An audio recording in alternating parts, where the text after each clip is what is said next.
Bwana Yesu asifiwe. Kipekee ni kushukuru mtu wa Mungu kwa kuweza kunifuatilia. Nimekuja kushirikiana na wewe neno la Mungu siku ya leo.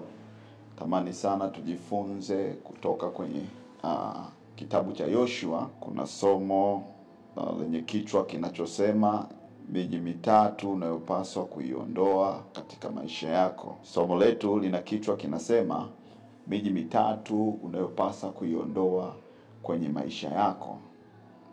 Ukisoma kitabu cha Yoshua sura ya 11 mstari wa 21, Biblia inasema wakati huo Yoshua akaenda na kuwakatilia mbali hao Waamaleki watoke nchi ya vilima, kutoka Hebroni na kutoka Beribili na kutoka Anabu na kutoka katika nchi yote ya vilima vya Yuda na kutoka katika nchi yote ya vilima vya Israeli. Yoshua akawaangamiza kabisa na miji yao. Hawakusalia Waamaleki hata mmoja katika nchi ya wana wa Israeli, isipokuwa katika Gadha na katika Gathi na katika Ashdodi walisalia. Mtu wa Mungu, siku ya leo natamani kuzungumza na wewe kwa habari ya miji hii mitatu ambayo ilikuwa ni masalia ambayo Yoshua aliacha. Miji hii mitatu ambayo ilikuja kuwa changamoto kwa taifa la Israeli. Miji mitatu ambayo ilileta changamoto kubwa sana. Ukisoma vizuri, hasa mji wa Gadha ambao ni mji ambao aliishi mwanamke kahaba ambaye tunasoma kwenye Biblia vizuri, alikuja kumwangusha Samsoni, akamsababishia kumkosea Mungu. Ukisoma kwenye Waamuzi sura 16 mstari wa kwanza mpaka wa pili na mstari wa 21, unaweza kuona eneo la Gadha ambalo litoka mwanamke huyu ambaye alileta shida kwa mtumishi wa Mungu ambaye Mungu alimpa nafasi kama mwamuzi wa kuliamua taifa lake. Lakini pia kwenye mji mwingine tunauona mji wa Gathi ambao tunaona mji ambao Wafilisti waliutumia kupeleka sanduku lao la agano huko baada ya kushindana na kina Ashdodi. Akachukua sanduku la agano, lilikimbizwa huko. Ukisoma Samuel wa kwanza sura ya 5 mstari wa 8, mji ambao aliishi shujaa mkubwa wa Wafilisti ambaye alikuwa akiitwa Goliati. Unafahamu Goliati na changamoto ambazo zilitokea katika taifa la Israeli. Kijana ambaye alijawa na nguvu za Mungu, kijana ambaye roho wa Bwana alikuwa juu yake, ambaye hakuona utisho wa huyu mtu aliyekuwa akiitwa Goliati. Alikuwa ni mtu wa futi 9, alionekana kwa utisho mkubwa, lakini kijana huyu ambaye alijawa na nguvu za Roho Mtakatifu aliweza kumpiga Goliati ambaye anatoka kwenye mji wa Gathi, mji ambao uliachwa. Lakini pia tunaona mji ambao walitokea majitu marefu makubwa sana. Ukisoma kwenye Samuel wa pili sura ya 21 mstari wa 20 na 22, unaona kwamba ni mji ambao ulitokea watu wenye miili mikubwa, walikuwa tishio kwa wana wa Mungu. Mtu wa Mungu, nakwambia mji huu wa Gathi ulikuwa na changamoto nyingi ambazo zilisumbua watu wa Mungu, ambao uliachwa. Soma hapo, uliachwa na Joshua kama ambavyo tumejifunza awali. Lakini pia kuna mji mwingine wa Ashdodi, ndio ambako sanduku la agano lilikwenda kwa mara ya kwanza huko kabla ya kwenda Gaza. Tunaona vizuri zaidi ukiangalia kabla ya kwenda Gathi, ukiangalia vizuri kwenye Samuel wa kwanza sura ya 5 mstari wa kwanza, utaona yanaelezwa vizuri kuhusiana na hilo eneo. Lakini ni miongoni mwa miji ambayo watu wake walikuwa waovu. Walikuwa ni watu ambao walikuwa against sana na ukuta ule ambao ulijengwa kwa wakati wa Nehemia. Walikuwa ni watu ambao walikuwa na chuki zaidi na taifa la Israeli. Nataka nikusaidie kitu kimoja ndugu yangu katika maeneo haya.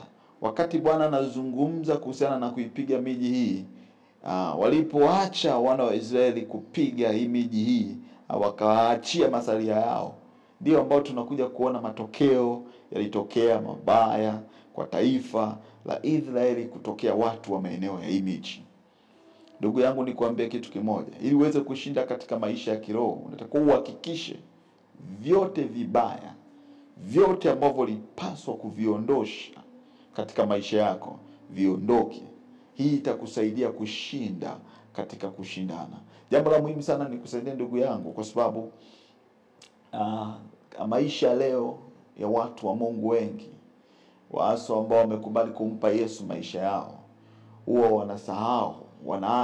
wanasahau kuondosha vile vitu ambavyo vinaweza vikaleta changamoto kwenye maisha yao. Ukisoma kwenye Petro wa pili, na napenda tusome maneno haya, Petro wa pili sura ya kwanza mstari wa 4. Waraka huu Biblia inazungumza zaidi, naomba nisome. Ukisoma anasema, tena kwa hayo ametukirimia hadi kubwa mno za thamani, ili kwamba kwa hizo mpate kuwa washirika wa tabia za kiungu, mkiokolewa na uharibifu uliomo duniani kwa sababu ya tamaa. Sasa mtu wa Mungu anasema, neno la Mungu linasema, naam, kwa sababu hiyo mkijitahidi sana kwa upande wenu katika imani yenu, tieni na wema. Pamoja na kuwa na imani ndani yako, ne wema uwe ndani yako. Na katika wema wenu na maarifa ya wemo ndani yake. Watu wa Mungu, wakati mwingine tunaweza kuwa tumempa Yesu maisha yetu, ndani yetu tuna imani, lakini wema hauko katikati yetu. Ndani yetu tunakuwa tuna chuki. Aidha kuna ndugu naye ambaye kabla ya kumpa Yesu maisha yako alikukosea, lakini ndani ya moyo wako ukawa hujamuondoa katika maisha yako. Ndani yako kuna chuki, hawazi jema kwa ajili yake na familia yake. Sikiliza, neno la Mungu linasema, ndani ya moyo wako uweke wema ndani yake. Uweka wema. Ukiweka chuki ndani yako, itasababisha uharibifu. Itasababisha chipuko la mambo ambayo yatakuja kuharibu maisha yako ya kiroho. Anasema, neno la Mungu linasema, katika wema weka na maarifa. Lakini pia anasema katika maarifa yenu kiasi. Watu wa Mungu wengi leo katika maisha yetu tumeondosha ili tunda la roho la kiasi, tunda la kiasi ndani yetu limeondoka.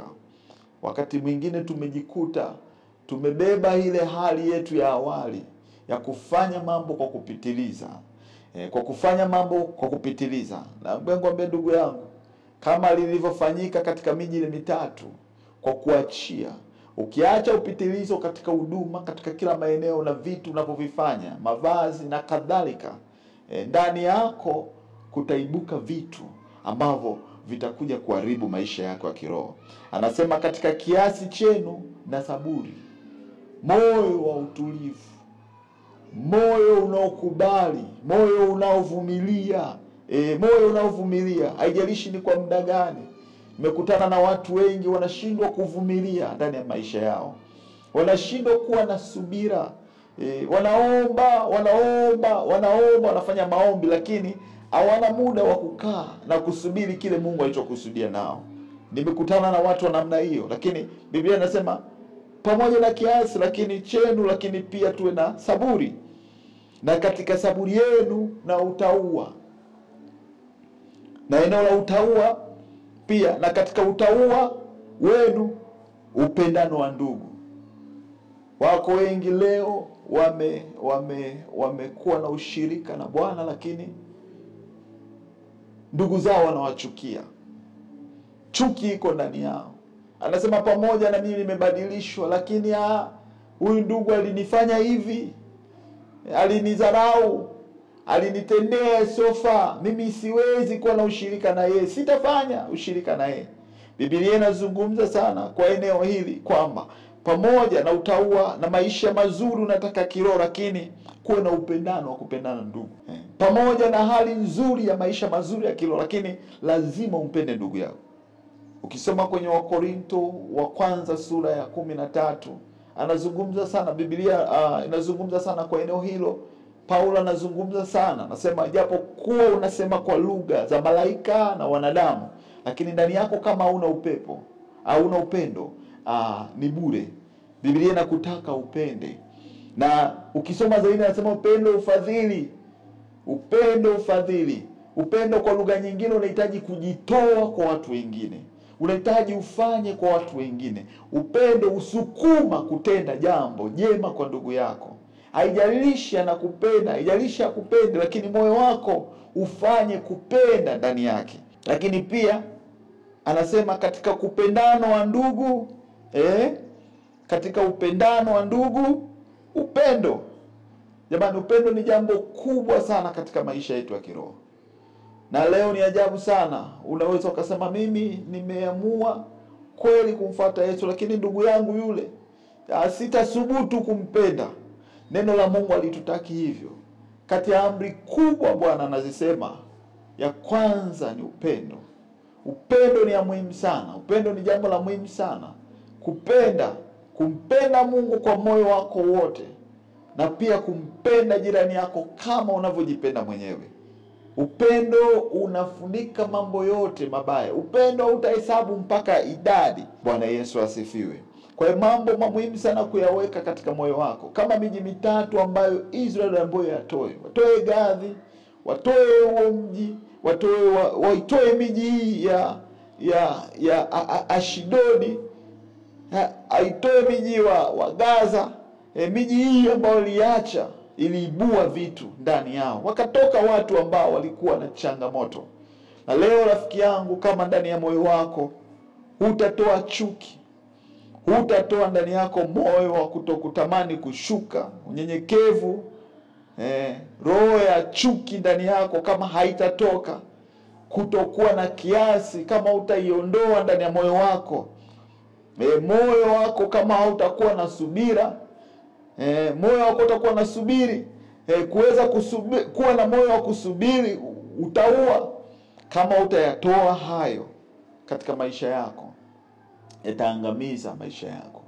Yatachipuka mambo ambayo yatakuwa magumu kuyatoa. Yatakutumia gharama sana kuyatoa, kwa sababu umeviacha hivyo vitu vikakaa ndani ya moyo wako. Chuki na ndugu yako, kama utatoa ndani yako moyo wako, toa chuki sikae. Upende ndugu. Unaweza kaniuliza, mtumishi wa Mungu, ndugu ni nani?